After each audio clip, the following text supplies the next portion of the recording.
Hala Madrid, Freunde, schön, dass ihr wieder dabei seid. Ja, heute sprechen wir über meine 5 besten Spieler bei Real Madrid in dieser Saison. Ja, es sind nur 5. Mehr haben es nicht geschafft. Im Endeffekt sind alle nicht wirklich perfekt gewesen, aber diese 5, sage ich mal, die sind für mich wirklich die besten. Der Rest, und da bin ich nun mal ehrlich, real, waren für mich einfach nicht gut bis schlechthin und so weiter. Aber ich möchte euch mal meine 5 zeigen. Wenn ihr auch eure 5 habt, dann schreibt mal in die Kommentare, was sind eure besten 5? Die schlechten mache ich noch, die richtig schlechten, da werde ich auch, glaube ich, noch ein Video zu machen. Aber wer ist für euch oder welche 5 waren für euch die besten dieser Saison? Schreibt mal in die Kommentare. So, mein Name ist Dennis, Hala Madrid. Folgt mir, wenn ihr das noch nicht gemacht habt. So, und wir fangen mal mit den ersten an. Eigentlich gibt's da kein großes Gelaber drüber, das ist Mbappé. Und es geht hier nicht um, ob er mit jemandem zusammenspielen kann und ob er ein Ego hat. Darum geht's jetzt gerade nicht. Es geht darum, dieser Junge hat trotzdem massenweise Tore gemacht. Und ich sag's es nochmal. Wo wären wir, hätte er diese Dinger nicht gemacht? Da muss man auch mal drüber nachdenken. Meckern kann man viel, dies, jenes, et cetera pp. Das klappt nicht, man hat hier irgendwas, man hat da irgendwas. Ja, der Junge hat auch seine Macken, große Macken vielleicht, aber im Endeffekt ist er, wenn man ihn so sieht nebenbei, ich meine, darum geht's jetzt nicht, auch ein sympathischer Junge, mit dem kann man viel mehr anfangen als zum Beispiel, ich bin großer CR7-Fan, beste ever, greatest of all time, aber daran zu kommen und so wie er ist es schwierig. Das hat Mbappé nicht, aber eben andere Egos hat er eben. Aber trotzdem macht er seine Tore und er ist noch nicht so lange da und was er da geschafft hat, er hat, glaube ich, in 100 Spielen 10 Tore weniger als Ronaldo in den ersten 100 Spielen. Also, sage ich mal, so verkehrt ist es ja nun wirklich nicht. Und, er hat mir dadurch natürlich, weil er uns in vielen Sachen gerettet hat und einfach diese Dinger gemacht hat, ist er einfach unter den 5 hier. Ich will jetzt hier nicht unbedingt, ja, welcher Platz, sagen wir mal, ja, er hat sehr viel Tore gemacht, aber er wäre jetzt auf 4, glaube ich. Aber ich will das hier auch nicht ranken jetzt zwischen denen. Ich werde da was zu sagen. Also er ist jetzt nicht der Beste in der Saison, finde ich, auch wenn man die Tore ja nicht abstreiten kann. Und das sind ja nun mal viele Tore. Aber ja, definitiv jetzt nicht der Beste. So, der nächste ist Valverde. Es ist einfach Fakt, dass das einfach die Maschine immer noch ist. Nicht das Herz. Das Herz war Toni Kroos, Modric. Das Herz leider nicht diese Saison, aber eigentlich schon, weil er verkörpert eben Real Madrid wie kein anderer und, vor allen Dingen, die jetzt noch da sind. Und, er ist die Maschine und eigentlich kann man gegen Valverde nichts sagen. Er ist zwar unauffällig gewesen die ganze Zeit hinten, wo er die Abwehr spielen musste, sorry, aber es ging ja nicht anders. Aber das hat er auch gut gemeistert und im Endeffekt soll ich irgendwie noch so Valverde was sagen? Er ist einfach top. Er ist einfach top und da fehlt mir eben auch noch das Trikot. Da wisst das ja. Das letzte ist jetzt von Arda Güler gekommen. Aber das ist eben das fehlt eben, das, Trikot in meiner Sammlung noch von Valverde. Valverde ist die ganze Zeit top. Eigentlich er gibt immer alles. Ich wüsste natürlich gibt's mal ein, 2 Spiele, wo man sagt: „Wo war denn Valverde?“ Und da hat er dann wirklich vielleicht kein gutes Spiel gemacht. Aber ihn musste ich schon zu den Guten reinnehmen. So viel gibt's ja nicht in dieser Saison. Natürlich gehört auch er zu dieser ganzen Mannschaft, die nicht funktioniert. Auch er war nicht immer perfekt, aber er gehört noch zu den Guten dieses Jahr oder in dieser Saison. So, jetzt habe ich den eingeblendet. Was soll ich dazu sagen? Außer, dass er 'ne Verletzung hat. Wir wären, glaube ich, weiter, wenn er gegen Bayern gespielt hätte, bin ich der Meinung. Er ist einfach der Beste der Welt und für mich, ja, gehört er einfach dazu.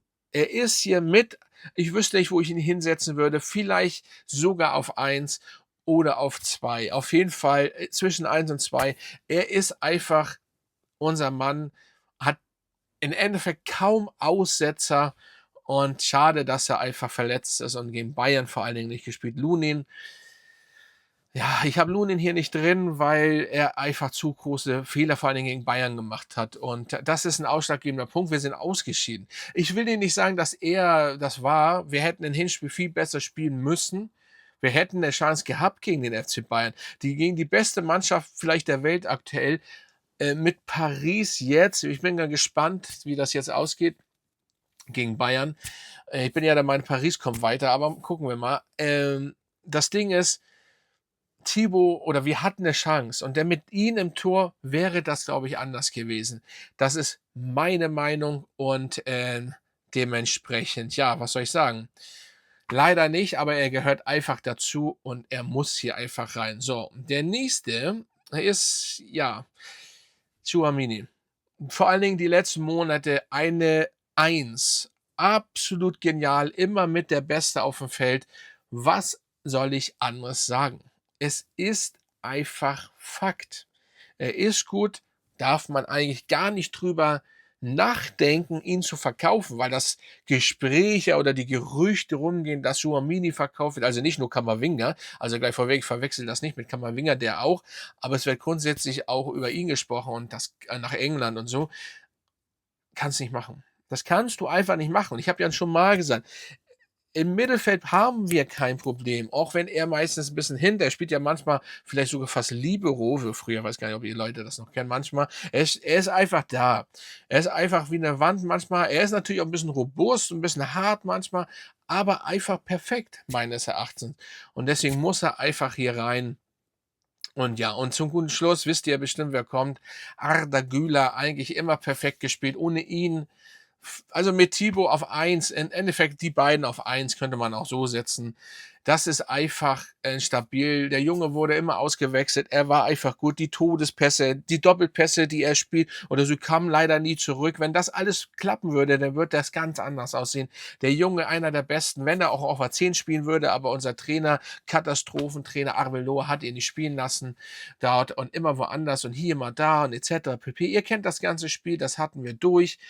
Und, der Arda Güler für mich mit Thibaut Courtois auf jeden Fall die Besten in dieser Saison. Danach kommt Valverde und der Rest, ja. Und, um jetzt hier irgendwas zu teasern, also muss ich jetzt noch über Arda Güler irgendwas sagen? Ihr kennt ja meine Meinung. Ich habe einige Videos gemacht. Wir wissen, was er kann.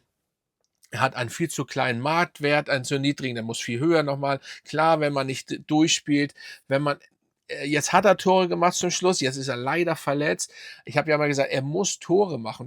Das hat er wohl gehört, gleich 2 Dinger gemacht. Das Ding ist, das muss natürlich noch mehr passieren in Zukunft und ich hoffe, dass er sich von seiner Verletzung auch erholt und so weiter und vor allen Dingen die WM mitspielen kann. Das ist ganz, ganz wichtig, dass er die WM mitspielen kann und dementsprechend, ja, lassen wir das so stehen. Und wer jetzt schlecht war, ob ich das jetzt antease oder nicht. Also ich kann auf jeden Fall sagen, wer der Schlechteste ist, das kann ich, oder wenn ihr das jetzt hören wollt schon, Mastantuono ist für mich mit das Schlechteste meines Erachtens und es ist egal, es ist einfach so, ist meine Meinung. Das war für mich ein sorry, unnötiger Einkauf. Man sollte ihn ausleihen oder vielleicht auch verkaufen, aber dadurch, dass er jung ist, vielleicht doch wie Endrick mal ausleihen. Endrick habe ich jetzt übrigens vergessen. Man darf nicht vergessen, aber diese Saison hat er ja noch nicht weggespielt, aber seitdem er da ist, hat er eine gute Statistik und er spielt gut, aber den zähle ich jetzt nicht mit rein. Aber Endrick muss zurückgeholt werden, Mastantuono ausgewechselt. Vielleicht können die ja mal einen guten Tausch machen, Alter. Gut Tausch. Ja, und ja, zu den Rest, was soll ich sagen? Bellingham. Nein, ich kann ihn da nicht mit reinnehmen. Vinny Junior, nein. So liebend ich das machen würde, der ist hier nicht in der Liste. Wenn ein junger Mann, whatever, manchmal eben Junge oder Kind, wenn man so viel Geld verdienen möchte, dann kann man nicht nur Geld fordern, rummeckern und rumjammern, man muss auch Tore machen. Natürlich hat er den Rest bisschen ausgeglichen, er wurde besser, aber es ist einfach für einen Vinny Junior von seiner Größe, sein Format und so weiter, ist das einfach zu wenig, Leute. Das schreibt gerne in die Kommentare. Deswegen gehörte er nicht hier rein. Mbappé macht das weg, weil er die ganzen Tore gemacht hat und spielerisch natürlich auch ein bisschen versucht hat, auch wenn er nicht immer nicht nach hinten arbeitet, aber es trotzdem versucht und deswegen. Aber ein Vini Junior, der da vorne, nein, nein, für mich nicht. Und ob er nun mal das ist was anderes wie Arda Güler, als wenn Arda Güler jetzt mal 2 Dinger macht. Vini Junior erwartet man ein bisschen mehr und überhaupt. Und wenn man am meisten Geld verdienen möchte oder noch mehr Geld verdienen möchte als Mbappé, das wird so und so noch in Zukunft ganz viele Probleme geben, bin ich der Meinung, was das angeht.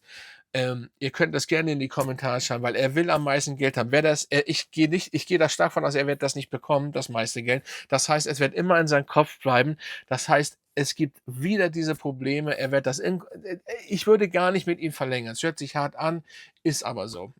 Was soll ich anders sagen? So, dementsprechend lassen wir das so stehen. Das waren meine 5 Besten dieser Saison. Die Saison ist zwar noch nicht zu Ende. Das kann sein, dass Valverde, das kann sein, dass Tchouaméni jetzt Fehler machen, aber Stand jetzt waren das noch die stabilsten. Das ist einfach so. Hala Madrid, mein Name ist Dennis. Folgt mir, wenn ihr es noch nicht gemacht habt. Und verlinkt dieses Video unbedingt, dass Leute auch mal hier mehr auf meinen Kanal aufmerksam werden. Ja, so sieht es aus. Und wenn ihr diesen Kanal gerne unterstützen wollt, dann lasst mir gerne ein Abo da. Ihr könnt Mitglied werden. Würde mich freuen. Und schaut auch gerne mein Merchandise mal an. Vielleicht habt ihr ja ein bisschen Bock drauf. So, dementsprechend bin ich raus. Hala Madrid. Und bald steht ja wieder das nächste Spiel an. Aber ja, was soll ich sagen? Nichts. Ich hoffe einfach nur, dass die Saison bald zu Ende ist. Hala Madrid.